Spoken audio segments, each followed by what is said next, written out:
안녕하세요. BTX입니다. 오늘은 이사야 49장을 살펴보겠습니다. 42장 종의 노래에서 침묵하고 있었던 하나님의 종이 섬들과 먼 민족들, 즉 온 세상 사람들에게 자기의 말에 귀를 기울이라고 말합니다. 하나님의 말씀을 선포하는 그의 사명은 그의 어머니의 모태에서부터 주어졌으며 하나님은 그 종을 보호하시고 그가 준비되어 세상에 드러날 때까지 숨기실 것입니다. 그 입에서 선포되는 메시지는 날카로운 칼이요 화살로 비유되는데 말씀에 불순종하는 자에 대한 심판을 암시합니다. 하나님의 종은 참 이스라엘로 불리는데 하나님은 그가 제사장 나라로 부르셨지만 실패한 이스라엘의 소명을 완수하여 하나님의 영광을 나타낼 것이라는 기대를 표현하신 것이죠. 하지만 그는 하나님의 종으로서 섬긴 수고에 합당한 결과를 얻지 못하여 헛수고한 것 같아 낙심했던 마음을 표현합니다. 그럼에도 하나님이 그의 수고를 판단하셔서 정당한 보상을 주셨다고 고백합니다. 하나님이 당신의 종의 사역을 인정하여 주신 것입니다. 그러면 모태에서부터 하나님께 받은 종의 사명은 무엇입니까? 그것은 흩어진 이스라엘의 남은 자들을 다시 모아 주님께 돌이키게 하는 것입니다. 이것을 위해서 하나님은 종에게 힘을 주십니다. 그런데 하나님은 귀한 종에게 더 큰 사명도 맡기시는데 그가 이방의 빛, 이방의 구원이 되게 하셔서 하나님의 구원이 땅끝까지 도달하게 하시는 것이었습니다. 하나님은 당신의 종을 온 세상의 구원을 위해 사용하실 것임을 분명히 아십니다. 그렇지만 하나님의 사명을 받은 종이라고 할지라도 그의 백성에게 멸시를 당하고 여러 민족들에게 미움을 받고 통치자들에게 종살이하며 배척을 당할 것이라고 하십니다. 하나님의 종이 가는 길은 가시밭길이라는 것이지요. 그러나 결국 열방의 왕들과 대신들이 고난 가운데서 충성하는 여호와의 종에게 굴복할 것입니다. 하나님이 거룩한 사역에 신실한 당신의 종을 높여주실 것이기 때문입니다. 이러한 종의 모습은 초림 때에 멸시와 배척을 받으셨지만 재림하실 때에 온 우주의 심판주로 오실 그리스도를 연상하게 합니다. 하나님은 구원할 때가 되었을 때에 백성들의 울부짖는 기도를 들으시고 당신의 백성에게 은혜를 베푸시고 이들을 돕고 보호하시겠다고 약속하십니다.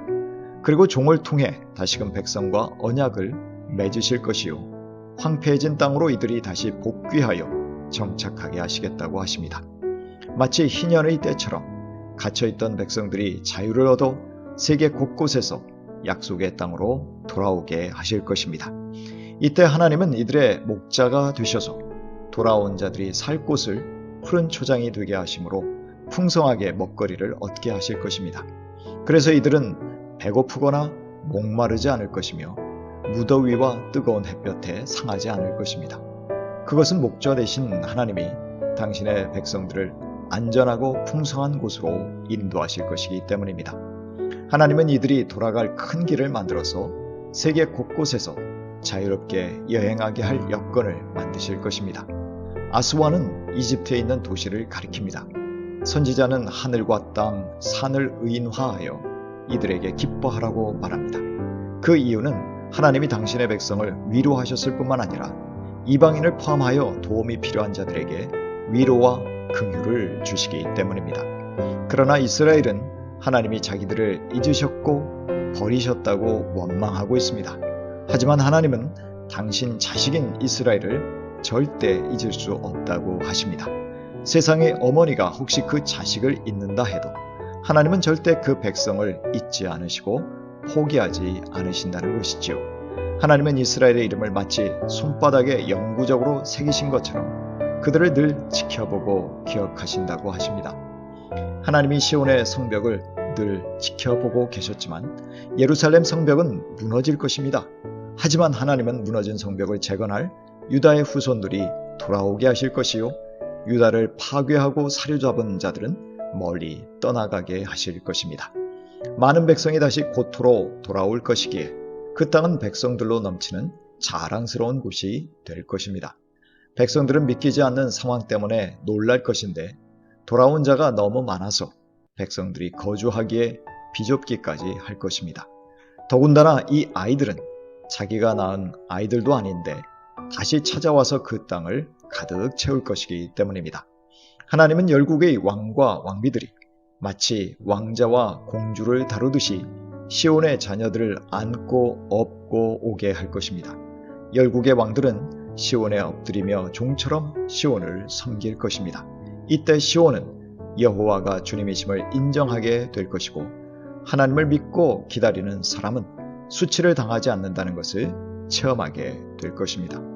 하나님은 당신의 강력한 능력으로 적들에게 포로로 잡혀있는 당신의 백성을 빼앗아 오실 것이고 빼앗긴 전리품도 모두 되찾아 오실 것입니다. 하나님은 당신의 백성을 구원하시겠다는 강력한 의지를 드러내고 계십니다. 하나님은 당신의 백성을 억압하는 자들이 서로 분쟁하여 자멸하게 하실 것입니다. 이 일이 성취될 때 세상은 여호와가 그 백성의 구원자요 속량자요 야곱의 전능자임을 알게 될 것입니다. 이사야 49장 4절입니다. 그러나 나의 생각에는 내가 한 것이 모두 헛수고 같았고 쓸모없고 허무한 일에 내 힘을 허비한 것 같았다. 그러나 참으로 주님께서 나를 올바로 심판하여 주셨으며 내 하나님께서 나를 정당하게 보상하여 주셨다. 우리는 하나님의 종으로 맡겨주신 일에 하루하루 최선을 다하려고 합니다. 그러나 원하는 결과들을 얻지 못할 때 낙담하며 자괴감을 느끼곤 합니다. 사람들의 시선과 평가에 자유롭지 못하여 갈등하며 괴로워하기도 합니다. 하지만 우리에 대한 평가는 우리를 부르신 주님만이 하실 것이고 그에 합당한 보상을 주실 것을 잊지 않아야 합니다. 더욱 중요한 것은 하나님이 이 모든 일들을 맡겨주셨지만 하나님이 주도적으로 그 일들을 행하시며 성취하신다는 것입니다. 수고하며 최선을 다하지만 평안을 누리며 낙담하지 않을 이유인 것이지요. 디모데후서 1장 11절 이하입니다. 나는 이 복음을 전하는 선포자와 사도와 교사로 임명을 받았습니다. 그러므로 나는 이런 고난을 당하면서도 부끄러워하지 않습니다. 나는 내가 믿는 분을 잘 알고 있고 또 내가 맡은 것을 그분이 그날까지 지켜주실 수 있음을 확신합니다.